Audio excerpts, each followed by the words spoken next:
The text arrived 5 minutes before the waiter brought the second glass of wine. Sorry, something came up. Can't make it tonight. Claire stared at her phone screen, the words blurring as her reflection shimmered in the dark glass. Around her, the restaurant hummed with soft laughter, clinking cutlery and couples leaning toward one another over candlelight. She sat alone, one place setting untouched, one glass untouched, one heart slowly collapsing inward. For a moment, she tried to laugh it off. It wasn't the first time someone had canceled, but something about the way he didn't even bother with punctuation, or an apology that sounded like one, made the air in her chest feel too heavy to breathe. The waiter appeared again, polite and careful. Will your party be joining you soon, miss? Claire swallowed. No, he's not coming. The waiter hesitated, eyes softening with sympathy before he nodded. Would you like to order anyway? She almost said no, almost stood up and walked out with whatever dignity she could salvage. But then she looked down at the table, the neatly folded napkin, the polished silver, the tiny vase holding a single white rose, and something inside her rebelled. Yes, she said quietly, I'll eat. The waiter nodded, relieved to have a script to follow, and disappeared. That was when she heard it, an amused but not unkind voice from the next table. That's brave, it said. She looked up. A man sat there, alone like her, a cup of coffee in front of him instead of wine. He looked mid-30s, maybe a few years older than she was. His dark hair was just beginning to gray near the temples, and the lines at the corners of his eyes made him look more real, not older. There was something about him, an ease, a quiet authority that didn't come from arrogance, but from habit. Excuse me? Claire asked, not sure if she'd heard him right. The man smiled faintly. Most people wouldn't stay after that kind of message. Her grip tightened on her phone. You were eavesdropping? Not intentionally, he said, but your face was loud. She blinked at him, then to her own surprise laughed. That's fair. He nodded toward her table. You shouldn't let someone else's lack of decency ruin your evening. You deserve your meal. Do I? She asked, the bitterness slipping out before she could stop it. Of course, he said easily. You showed up. That's more than he did. The words shouldn't have mattered, but somehow they did. She looked down, embarrassed by the warmth creeping up her neck. You talk like you make a living giving pep talks. Not exactly, he said, but I manage people who need them sometimes. Something about the way he said that made her curious. You sound important, he smiled. Sometimes I am. Most days I'm just tired. The waiter returned with her dinner, and she thanked him quietly. She noticed the man watching her, not with pity, but with something closer to respect. Don't let it get cold, he said. She hesitated, then did something she never would have done on any other night. Would it be strange if I didn't eat alone? He blinked. You're inviting me? You're already halfway to giving me unsolicited advice, she said. Might as well commit. He chuckled, stood, and moved to her table with the easy confidence of someone used to belonging anywhere. Michael, he said, offering a hand as he sat down. Claire, she replied, shaking it. Nice to meet you, Claire. For the first time that night, the words didn't sound empty. Dinner passed in the kind of rhythm that surprised them both. They talked about nothing and everything. Music, travel, food. Michael asked questions that didn't feel intrusive, and Claire found herself answering honestly. She told him about her work as a nurse. Long hours, endless paperwork, moments of heartbreak followed by tiny miracles that made it all worth it. He listened, really listened, his expression softening each time she mentioned a patient. And when she asked what he did, he just smiled faintly. I work in management. Boring stuff. Meetings, reports. Nothing that saves lives. She rolled her eyes. You say that like it means less. Doesn't it? No, she said. Everyone saves someone from something, even if it's just themselves. He looked at her for a long moment, as if memorizing that sentence. You sound like someone who's had to save herself a few times. She smiled sadly. Haven't we all? When the meal ended, Michael stood to pay, but Claire stopped him. Don't. Please, I can handle my half. I wasn't going to pay for you, he said lightly. I was going to pay because I invited myself to your table. She studied him, suspicious but amused. You really don't know how to let someone feel independent, do you? Maybe not, he said, but I know how to respect someone who insists on it. That answer made her blush again. Outside, rain had begun to fall, steady and cold, soaking the streetlights in silver. Claire fumbled for her coat, muttering, "Perfect, of course." "Wait," Michael said, reaching into his briefcase. He pulled out a black umbrella, opened it, and handed it to her. She frowned. "You'll get drenched." He smiled. "I've been through worse weather." She hesitated, then took it. "I'll return it somehow." He tilted his head. "If you want to." She gave a small nod and stepped into the rain. The umbrella stretched wide above her, the steady rhythm of droplets echoing like a heartbeat. She turned once to glance back. He was still there, standing in the doorway, watching her go. For reasons she couldn't name, she smiled. It wasn't the night she'd planned, but maybe it was the one she needed. The umbrella leaned against the corner of Claire's apartment for 3 days before she admitted she wasn't going to return it. Each morning she'd glance at it while lacing her shoes for another shift at St. Augustine's Hospital. It was just an umbrella, black, plain, nothing special. But every time she looked at it, she saw the man who'd offered it, the calm steadiness in his eyes, the quiet warmth in his voice. She told herself it didn't matter. He was just a stranger. And yet, when it rained again that Thursday morning, she found herself reaching for it instead of the cheap one she'd bought from a convenience store. As she stepped outside, the umbrella unfurled with a satisfying click, sturdy and reliable against the wind. And though she couldn't explain why, the simple act of walking beneath it made the gray morning feel a little less heavy. The hospital was chaos that day. A city bus accident had filled the emergency wing before dawn, and the nurses were stretched thin. Claire didn't have time to think, let alone dwell on mysterious strangers or unreturned umbrellas. She worked through lunch, her scrubs streaked with iodine and sweat, her voice hoarse from giving orders. Between triage rotations, she stopped only long enough to catch her breath at the nurse's station. Dr. Ellison passed by, his tone brisk as always. "Morgan, can you cover bed 12 after shift? Family consult." She nodded automatically. "Of course." He gave her a brief, approving look. "Good work today." Compliments from Ellison were rare, but Claire barely registered it. She was too tired to care. When the chaos finally began to ease, she poured herself a cup of cold coffee and leaned against the counter. That was when the elevator doors opened, and he walked out. Michael Reed. It took her a moment to recognize him. He was dressed differently. Charcoal suit, no tie. The kind of understated confidence that made people look twice without knowing why. He glanced around the corridor, scanning until his gaze found hers. "Claire!" Her heart skipped. "You? How? What are you doing here?" "Meeting with the hospital board," he said, smiling faintly. "Didn't know this was your battlefield." She blinked, still caught between disbelief and the surreal coincidence. "You're on the board?" "Technically," he said. "The Reed Foundation funds part of the children's wing." Of course, she remembered the plaque by the entrance, the Reed Pediatric Wellness Center. She'd walked past it 100 times without realizing who it referred to. She crossed her arms, trying to sound casual. "So you're that Reed?" He raised an eyebrow. "Is that good or bad?" "Depends," she said, a hint of a smile playing at her lips. "Are you one of those CEOs who thinks throwing money at problems fixes them?" He chuckled. "Sometimes it helps." Then after a beat, he added, "But not always." Their eyes met, and something unspoken flickered between them. A recognition deeper than coincidence. Before she could say more, a nurse called her name. "Claire, trauma update in room 4, she sighed. "Duty calls." He stepped aside, but his voice followed her. "I'll see you later, Nurse Morgan." The way he said her name, measured, respectful, sent a strange warmth through her chest. She didn't expect to see him again that day. But as her shift ended near midnight, she found him sitting in the hospital cafeteria, alone with a cup of tea and a folder of papers. "You're still here?" she asked, surprised. He looked up, smiling. "So are you." "Touché." She dropped her bag on the chair across from him and sat down. "You know, most billionaires would have escaped by now, or at least sent an assistant." He shrugged. "It's easier to understand a place when you see it for yourself." She tilted her head.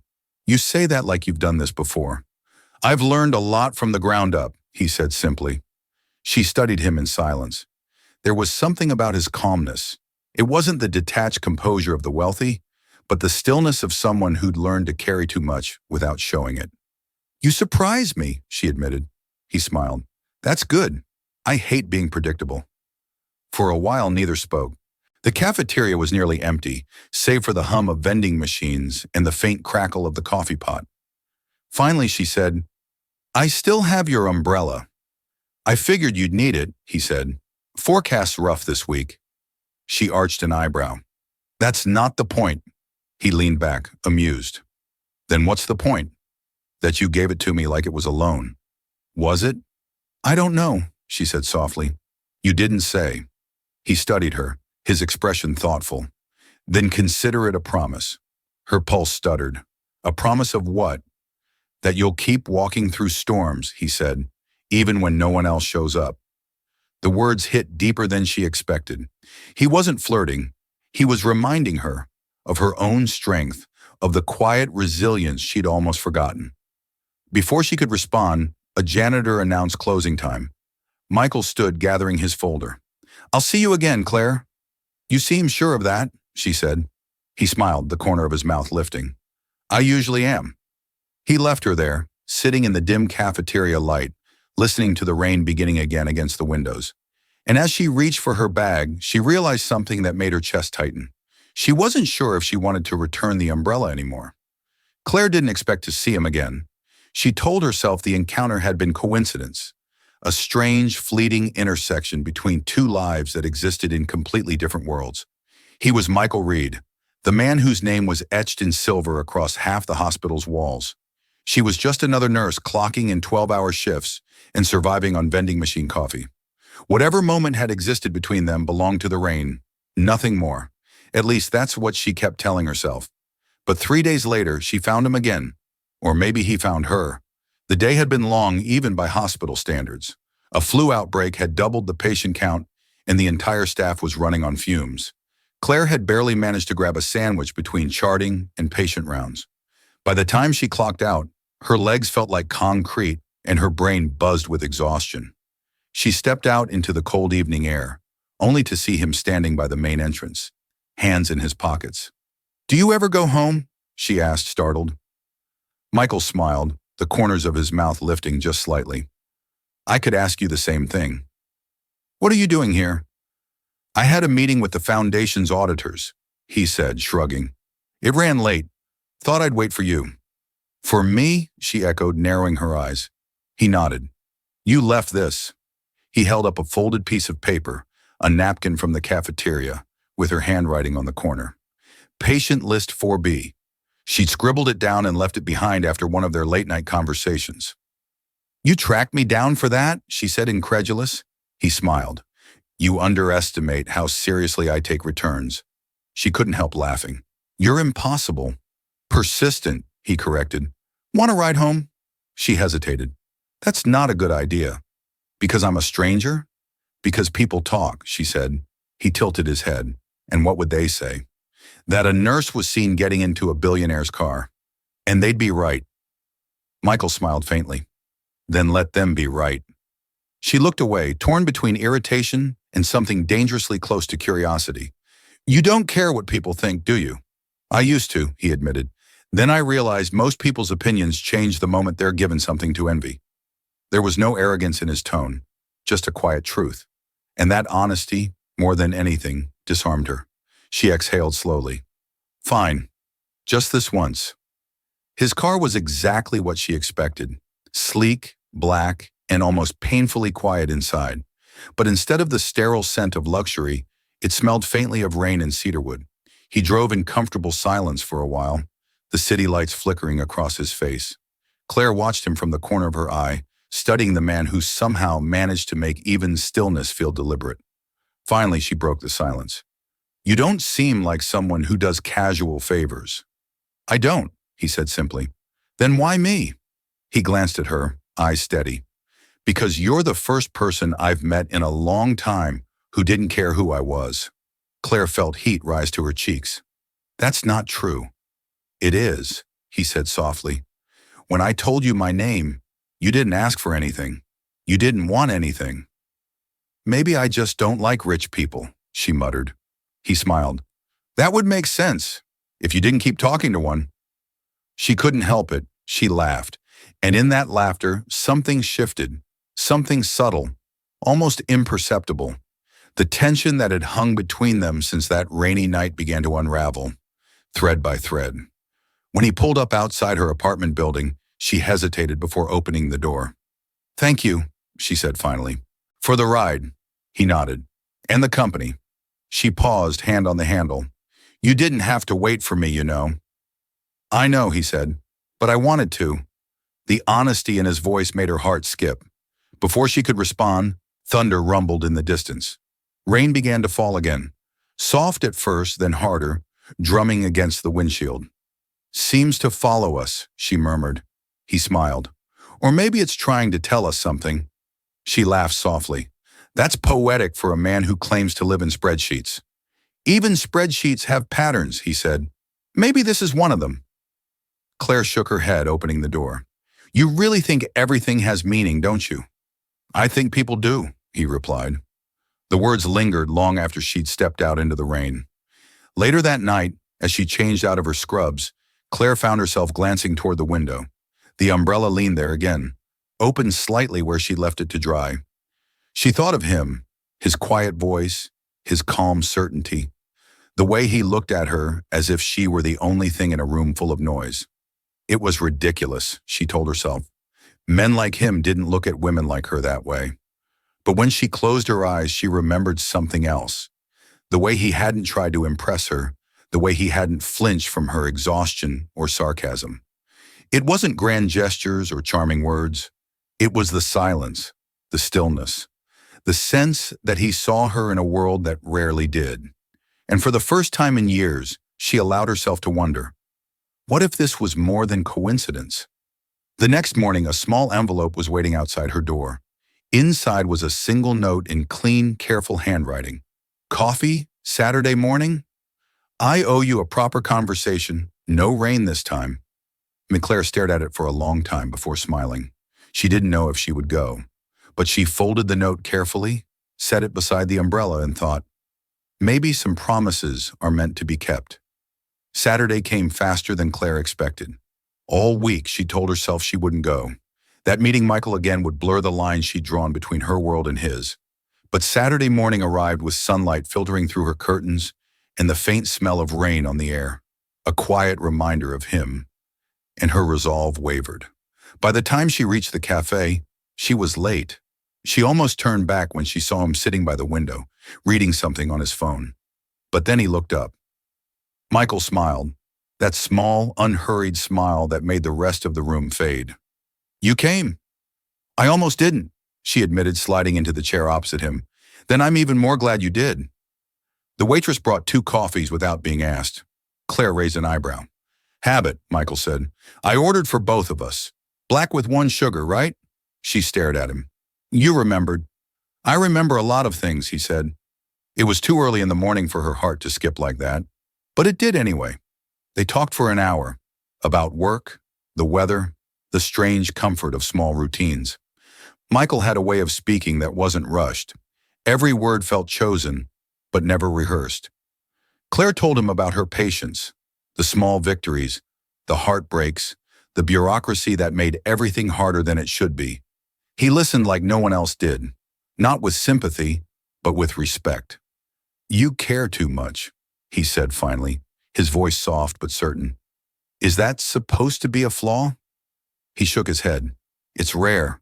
Most people stop caring when it starts to hurt. Maybe that's why I can't afford to stop, she said. He leaned back, watching her carefully. You sound like someone who's used to standing alone. She gave a small shrug. When you've been disappointed enough times, it becomes easier to depend on yourself. For a moment, something flickered in his expression. Recognition, maybe. I know that feeling, he said quietly. More than you think. The conversation drifted easily until Claire glanced at the clock and realized 2 hours had passed. I should go, she said reluctantly. My sister's expecting me for dinner. Anna, right? She blinked. You remember her name? You mentioned her once, he said, smiling. The one who thinks nurses should unionize and billionaires should be taxed out of existence. Claire laughed. That's her. She sounds like she'd hate me. She probably would, Claire said. She doesn't like men who make too much money. Then I suppose I'll have to make less, he said, his tone dry. She smiled. That's not how it works, Michael. He looked at her for a long moment, eyes steady. Maybe it could. Her breath caught. For a second, she thought he was joking, but his expression didn't waver. Then he stood, pulling a card from his jacket and sliding it across the table. If you ever need anything at all, call me. She looked down at the card, its edges crisp, his name embossed in silver. Michael Reed, CEO, Reed Holdings. She hesitated before taking it. You really shouldn't give this to me. Why not? Because people will assume things. He smiled faintly. They already do. Before she could respond, her phone buzzed. It was Anna. Where are you? Don't tell me you're working again. She sighed. I really have to go. Michael nodded. I'll walk you out. Outside, the sky was clear, the air cool with the promise of rain later. When they reached her car, she turned to him. You know, you don't have to keep showing up like this. Maybe I don't have to, he said, but I want to. Why? He smiled softly. Because every time I do, the world makes a little more sense. She laughed lightly, shaking her head. You're terrible at casual conversation. I was never very good at pretending, he said. Dinner with Anna was tense from the start. You're distracted, Anna said, watching her over the rim of her wineglass. Who is he? Claire froze. What? You get that look when you're trying to act normal, the one that means something's already gone too far. Claire sighed. It's nothing, just someone I met. Anna set down her glass. The kind of someone who drives expensive cars and wears watches worth more than our rent? How do you... You mentioned his name once, Anna said. Michael Reed. I Googled him. You do realize he's practically royalty, right? Claire's pulse spiked. He's not like that. Anna frowned. They're all like that, Claire. Men like him don't date women like us. They experiment with them. That's not fair. It's reality. Anna's tone softened, but her eyes stayed sharp. I just don't want you getting hurt. You've built yourself up too many times already. Claire didn't answer. She pushed her food around her plate, her mind a storm of Michael's calm voice, his quiet promises, and her sister's sharp warnings. Later that night, when she got home, she found a small box waiting by her door. No note, just her name in careful handwriting. Inside was a tiny silver pin, an umbrella, simple, elegant. Claire held it in her palm, her heart aching in a way she couldn't explain. Anna's voice echoed in her head. They experiment with women like us, but Michael's voice lingered louder. Maybe it could be different. And as she set the pin on her nightstand beside the black umbrella, Claire knew that whatever this was, it wasn't over. It was just beginning. The following week blurred into long shifts, sleepless nights, and thoughts Claire couldn't silence. The silver umbrella pin sat on her dresser like a quiet question mark. She'd promised herself she wouldn't wear it, wouldn't give meaning to something that could easily be mistaken for more than it was. But every morning, her hand hovered over it. And every morning, she left it behind, until Friday. That day, she pinned it to her scrub pocket before her shift without thinking. Maybe it was superstition. Maybe it was defiance. All she knew was that it felt like armor against the whispers that had started to ripple through the hospital halls. Did you hear? The Reed Foundation's CEO has been here twice this week. I saw him talking to Nurse Morgan yesterday. Guess we know why he's suddenly interested in our department. Claire pretended not to hear, but gossip was oxygen in hospitals. It spread fast, filled every silence, and burned if you breathed it in too deeply. At lunch, she tried to hide in the break room, but even there it found her. Dr. Ellison entered, holding a clipboard. Claire, can I have a word? Her stomach dropped. Of course, he gestured to the hallway. Privately. They stepped out into the quiet corridor. He turned, his expression measured but not unkind. You're aware there's been talk? Yes, she said. Rumors. They're getting louder, he said. I'm not accusing you of anything, But when a donor takes an interest in a particular nurse, people notice, and they speculate. "I've done nothing wrong. I believe you," he said, "but perception is power, Claire. And in our world, perception can ruin a career faster than facts can fix it." Her throat tightened. "What are you suggesting?" "Distance," he said simply. "Keep things professional. Don't give anyone ammunition." "I haven't," she said quietly. "I know." His voice softened. "But not everyone will see it that way." She nodded, though the words lodged in her chest like glass. As he walked away, she touched the umbrella pin on her scrubs, her heart twisting. The world didn't see kindness. It only saw scandal waiting to happen. She didn't plan to see Michael again, but fate, or perhaps bad timing, had other ideas. That evening, she found him waiting by the hospital's main entrance. He wasn't in his usual calm, composed state. His tie was loose, his hair slightly disheveled, his phone clutched tightly in one hand. "Michael?" she asked, startled. "Are you okay?" He looked up, and for the first time she saw something close to vulnerability in his eyes. "My son," he said quietly. "He fell at school, broke his wrist. They brought him here." Her heart jolted. "Which ward?" "Pediatrics." She didn't hesitate. "Come on." They rushed upstairs together. Claire spoke to the nurse on duty, who confirmed the boy, Evan Reed, 8 years old, was already in a room waiting for x-rays. When they entered, Evan looked small on the hospital bed, his arm wrapped in a temporary splint. He grinned when he saw his father. "Hey, Dad, I look like Iron Man." Michael exhaled, relief flooding his features. "You scared me half to death." "I'm fine," Evan said proudly. "The nurse said I'm brave." Claire smiled. She wasn't lying. Michael turned to her, something unspoken passing between them. Gratitude, maybe something deeper. "Thank you," he said softly. "For what?" "For being here." "I work here," she said, trying to downplay it. He smiled faintly. "You always say that like it's a coincidence." Before she could respond, Evan held up his good hand. "Are you my dad's friend?" Claire hesitated. "Something like that." "Good," he said. "He needs more friends. He's always working." Michael chuckled. "You're not wrong." Evan beamed. "You should make her come to dinner."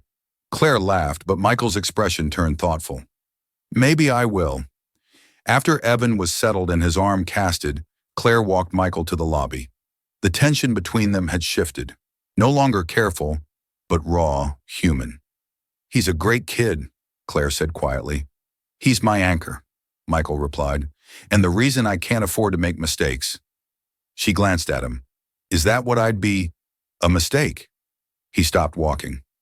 "No," he said firmly, "but the world might see it that way." "That's what Dr. Ellison said," she murmured. Michael frowned. "Ellison talked to you?" "He told me to keep my distance. Said people notice when someone like you notices someone like me." Michael's jaw tightened. "He's not wrong about that, but he's wrong if he thinks I'll disappear because of it." "Michael." "No," he said quietly. "I'm not ashamed of being seen with you, and I won't let fear decide who I care about." Claire felt her breath catch. "You don't even know me." He met her eyes. "Then let me." The words hung between them, heavy and alive. She should have walked away. Instead, she whispered, "You'll regret this." He smiled faintly. "I haven't regretted a single thing since the night I met you." Her heart betrayed her, skipped, raced, softened all at once. Later, alone in her apartment, Claire placed the umbrella pin back on her dresser. Her fingers trembled as she stared at it, caught between fear and something dangerously close to hope. The world might see scandal. The hospital might whisper. But for the first time, she wasn't sure she cared. Because when he'd said, "Let me know you," it hadn't sounded like a promise. It had sounded like a beginning. The whispers didn't fade. They grew louder. By Monday, Claire could feel them following her through the corridors like a chill under her skin. The nurses went quiet when she entered the staff room. Conversations shifted mid-sentence. Someone had seen her walking Michael to his car after Evan's discharge. Someone else had seen him bring her coffee during her break. By the end of the day, she'd become a story told in half smiles and lowered voices. She'd lived through gossip before, but this was different. This time, it wasn't just about her. It was about him, his money, his power, his name, and what people thought she wanted from it. She avoided the cafeteria. She stayed late to finish paperwork so she wouldn't run into anyone on her way out. But hiding only made the noise louder. When her phone buzzed that evening, she already knew who it was. Michael. You're avoiding me. She hesitated, staring at the screen. Then, Claire, people are talking. It's better if we don't make it worse. The reply came seconds later. Michael. Then let them talk. They'll move on when they realize the truth. Claire. The truth is messy. Michael. So is everything that matters. She closed her phone, her heart pounding too hard to read more. The next day, she was called into Dr. Ellison's office. He looked tired, like the weight of his words had already settled on him before she even sat down. Claire, I'm afraid we need to discuss your recent conduct. My conduct? There's concern, he said carefully. Your relationship with Mr. Reed is complicating things. She swallowed. There isn't a relationship. Then clarify that publicly. She blinked. You want me to make a statement? The hospital's donors are nervous. You know how delicate this is. Mr. Reed's name is tied to multiple departments. If they think favoritism or impropriety is involved, it affects everyone. So I'm supposed to humiliate myself to make them comfortable? Claire, he said softly, you're one of the best nurses we have, but perception matters more than truth right now. Her hands trembled in her lap. And if I don't? Ellison sighed. You'll be placed on temporary leave until the review is complete. It felt like the floor dropped from under her. You can't be serious. This isn't personal, he said. It's procedural. Procedural, she repeated, her voice cracking. You're punishing me for being seen. Claire, she stood before he could finish. Save it.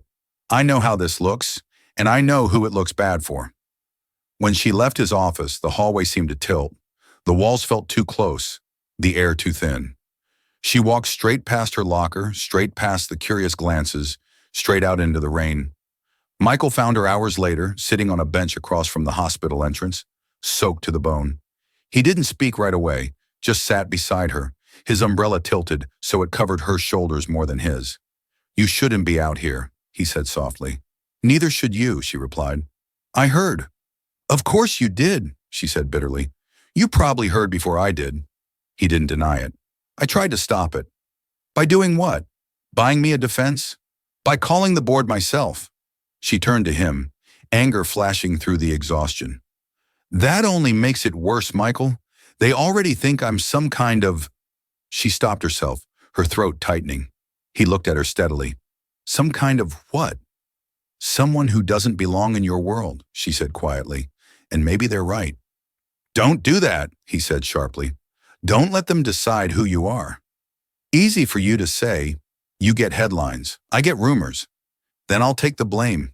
She stared at him, rainwater dripping from her hair. What does that even mean? He hesitated. I'm going public. Her pulse stuttered. Public? About what? About us, he said. About what really happened. About the hospital's treatment of you. You can't, she said, panic rising. You'll destroy everything. Your reputation, your company. He smiled faintly. You think I care about that anymore? You should, she said, her voice shaking. Because I don't want to be the reason you lose everything. He looked at her, and for the first time, she saw something break behind his composure. You already are the reason I'm willing to. Claire froze. Michael, I'm tired of pretending I live in a world where kindness looks like scandal, he said. If telling the truth ruins me, then maybe I deserve it. She wanted to argue to tell him this wasn't the way, but her voice refused to cooperate. Instead, she whispered, You can't fix this for me. I'm not trying to fix it, he said. I'm trying to stand beside you. The rain softened, as if the sky itself was listening. For a long moment, neither spoke. Then Claire turned her face toward him, the tears indistinguishable from the rain.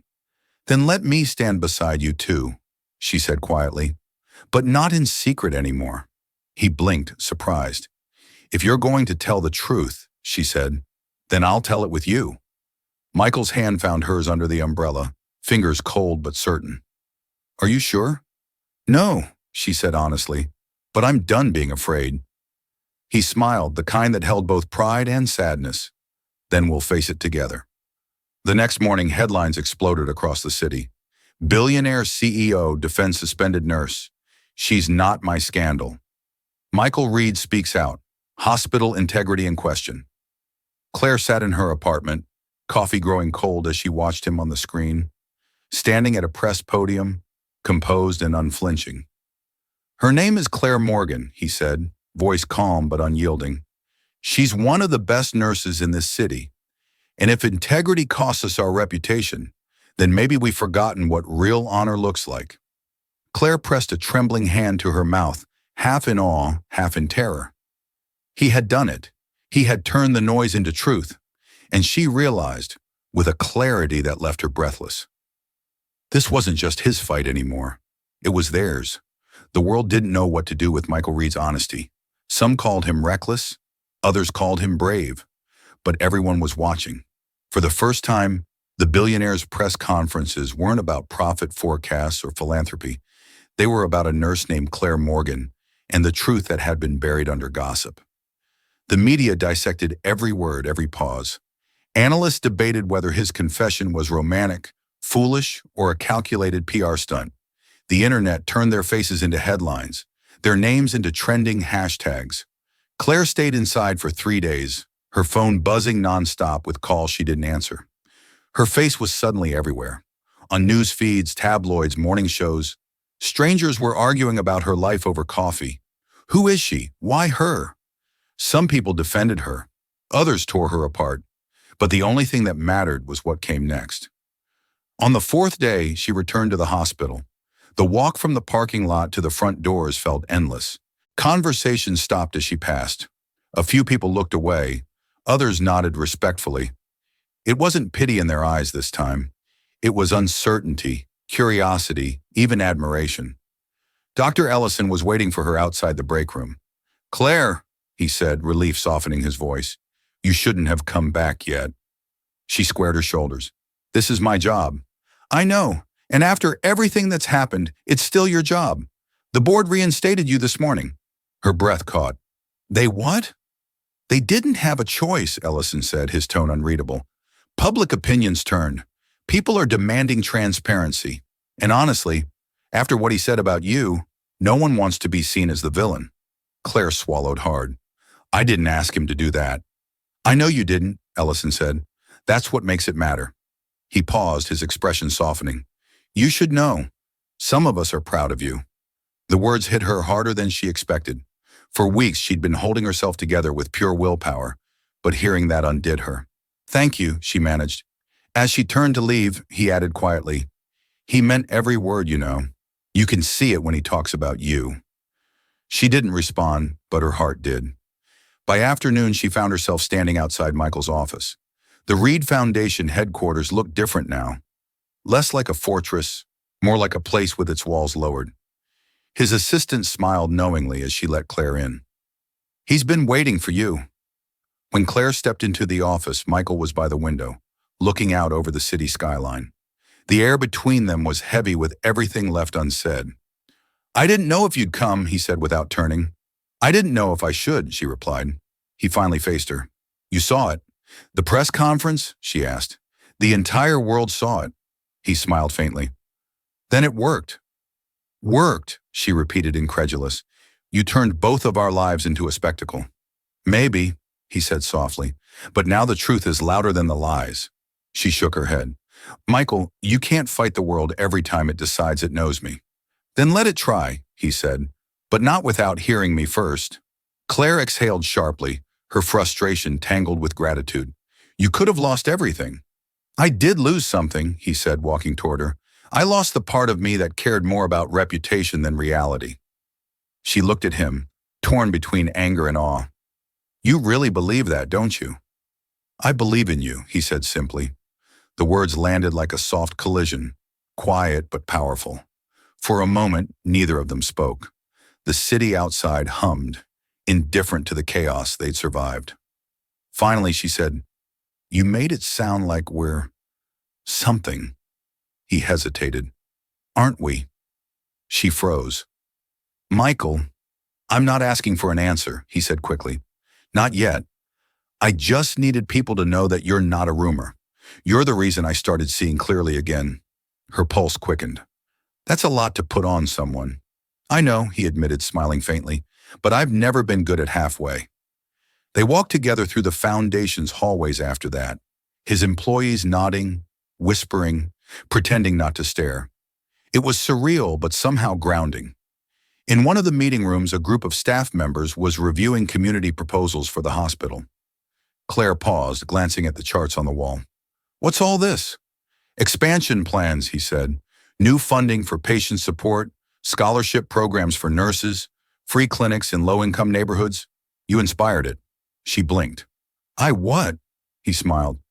You told me once that money doesn't fix everything, but compassion does. I figured I'd start listening. The emotion hit her like a wave she hadn't seen coming. You're turning all of this into something real. Because of you.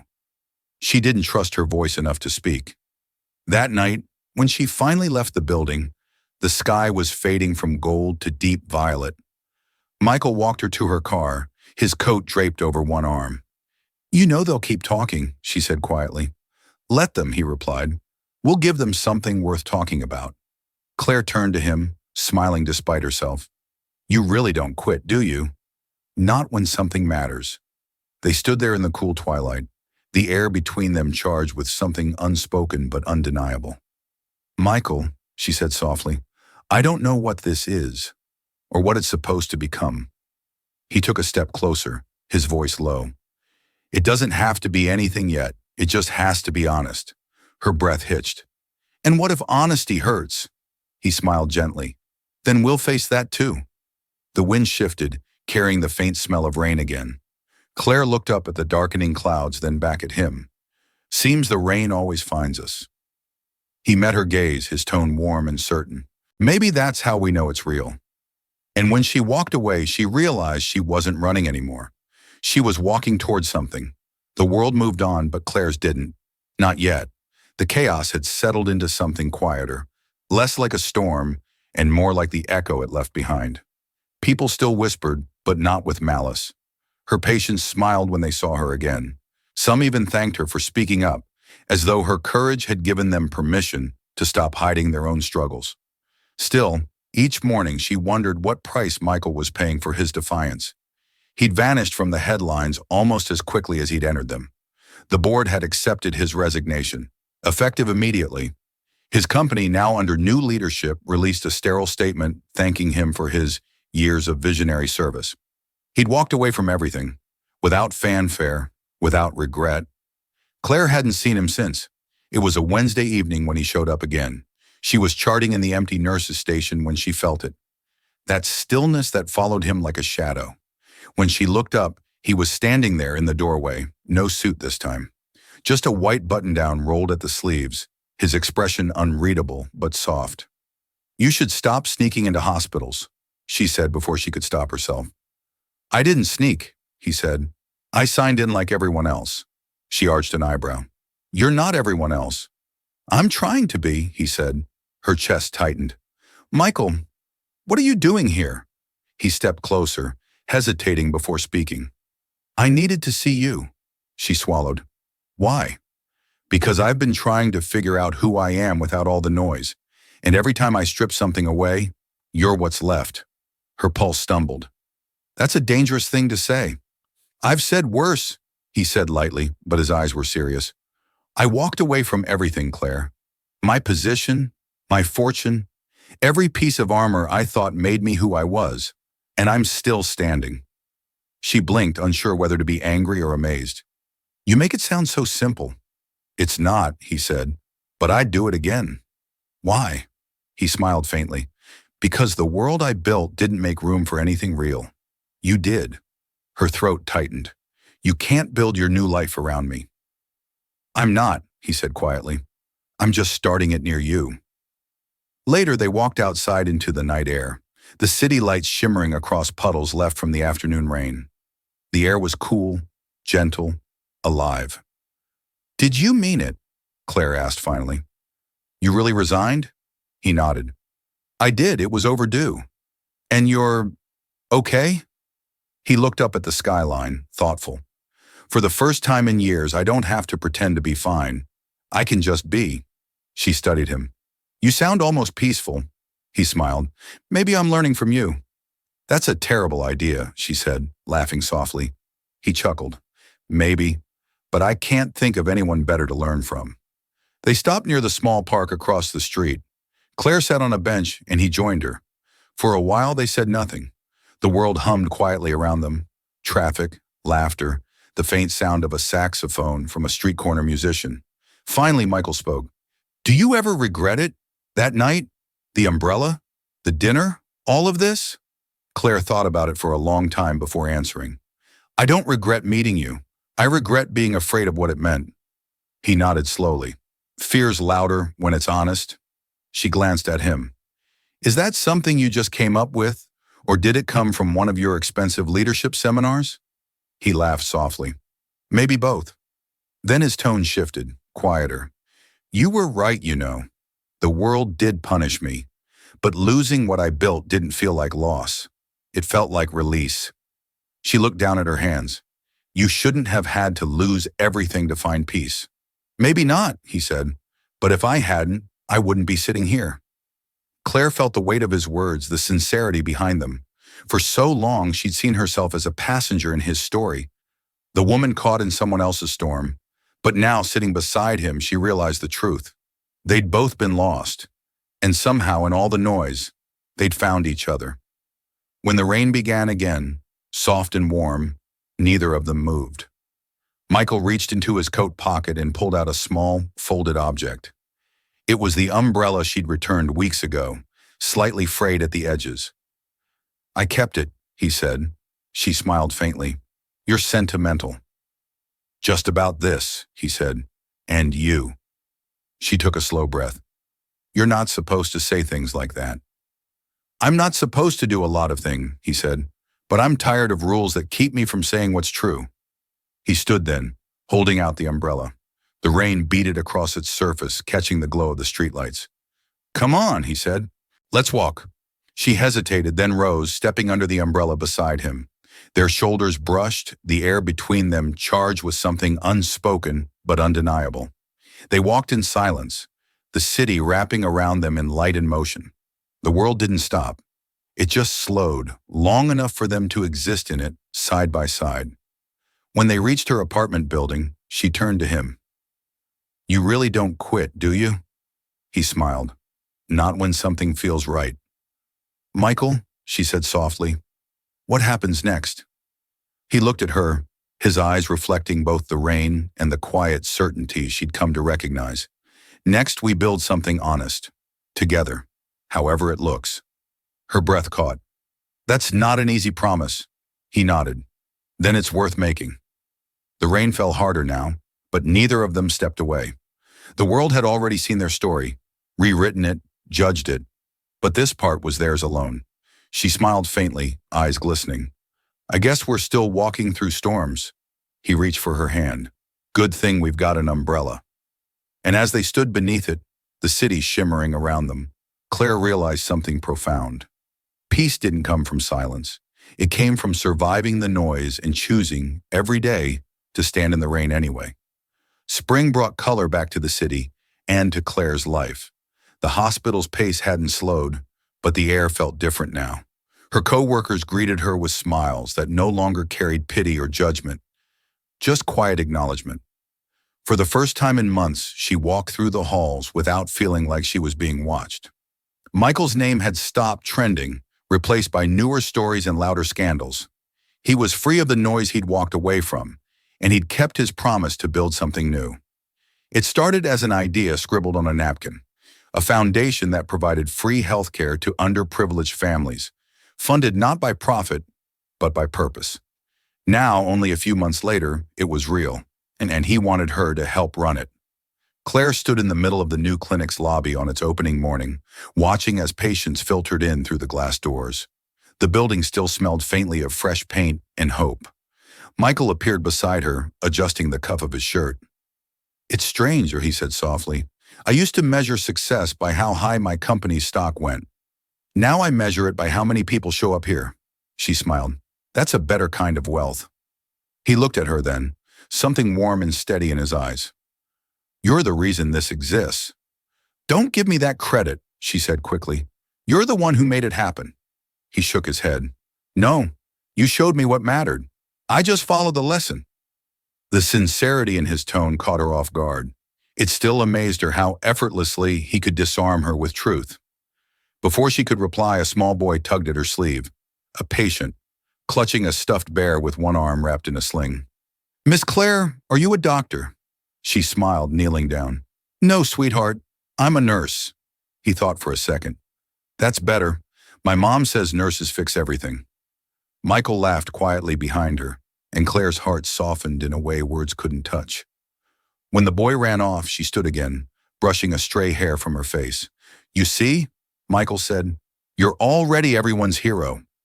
She rolled her eyes. Flattery doesn't suit you. Neither does pretending you're not extraordinary, he countered.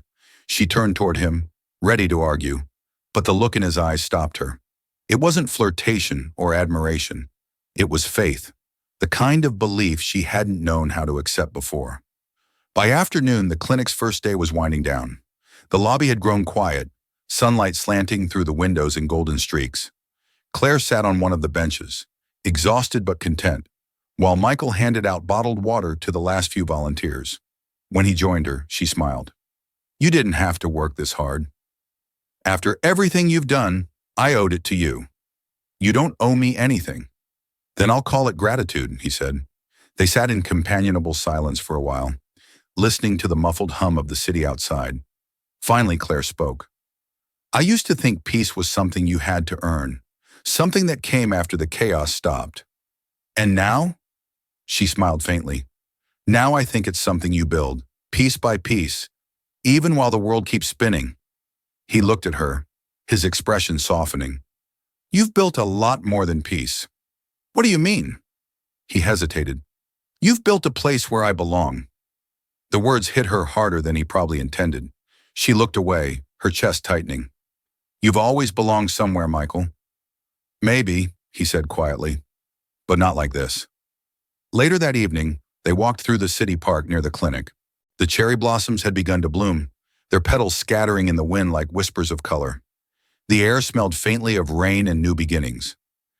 Remember the first night we met? He asked suddenly. Claire laughed. The night I got stood up? Hard to forget. You were furious, he said. I was humiliated, she corrected, until some stranger decided to intrude on my misery. He smiled. I prefer to think I interrupted fate before it made a worse decision. She shook her head, but her laughter was gentle this time. You really think all of this started because of one text message? I think it started because of one choice, he said. You could have walked out that night. You didn't. Neither did you, she said softly. They stopped walking, standing beneath a tree as petals drifted around them. Michael looked at her, his voice low. Claire, everything I've done since that night, every risk, every change, it's all led here, to this moment. Her pulse quickened. Don't say things you can't take back. I don't want to take it back, he said. You changed everything I thought I knew about what mattered. You made me realize that worth isn't measured in money or power. It's measured in meaning, and you are my meaning. Her breath caught, tears stinging her eyes. Michael, I'm not asking for an answer, he said quickly. I just need you to know. If this is all we ever are, if this is all I get, to build something good beside you, it's enough. Claire's voice trembled. You think you can say something like that and walk away? He smiled faintly. I wasn't planning to walk away.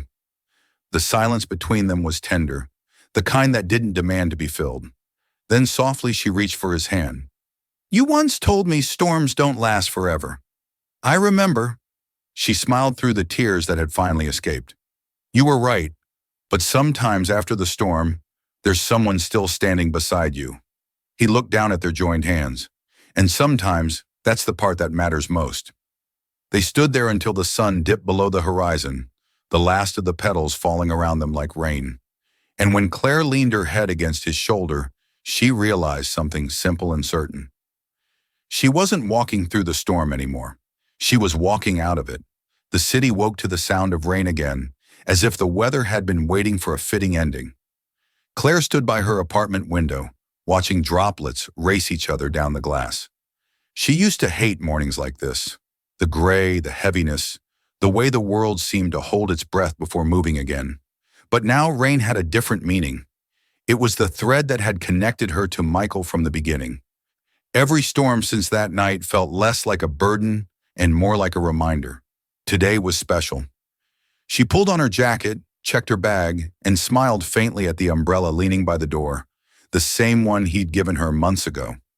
Its edges were worn now, a little bent, but she couldn't bring herself to replace it.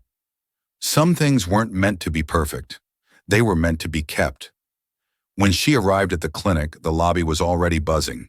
Reporters and community members crowded around a new plaque that had just been installed beside the entrance. The Reed Morgan Foundation. Claire froze at the sight of her name etched beside his. She'd argued against it, of course. He'd told her she deserved it, and she'd told him he was impossible. In the end, he'd done it anyway. A permanent reminder that compassion can change more than money ever could, he'd said. Michael was standing by the reception desk, shaking hands with donors and staff. When he spotted her, his face softened. "Morning," he said, stepping closer. "Morning," she replied, smiling. "You're early." "So are you." "I had to make sure you didn't put my face on a billboard next," he chuckled. "Too late. Ordered it yesterday." "Michael!" He grinned, the kind of grin that reminded her how much of his composure was just discipline holding back mischief. "Relax, it's just a plaque. You still did it without asking. I've learned that asking your permission to honor you usually ends with you saying no." She sighed, but her voice softened. "You never listen." "I listen," he said. "I just don't always agree." The ceremony began an hour later. Michael gave a brief speech, calm, understated, the way he always did when he wanted the focus to stay on something bigger than himself. He spoke of the hospital that had once judged them, the people who'd whispered, and how both had taught him that courage wasn't the absence of fear, it was doing the right thing despite it. Then he looked at Claire.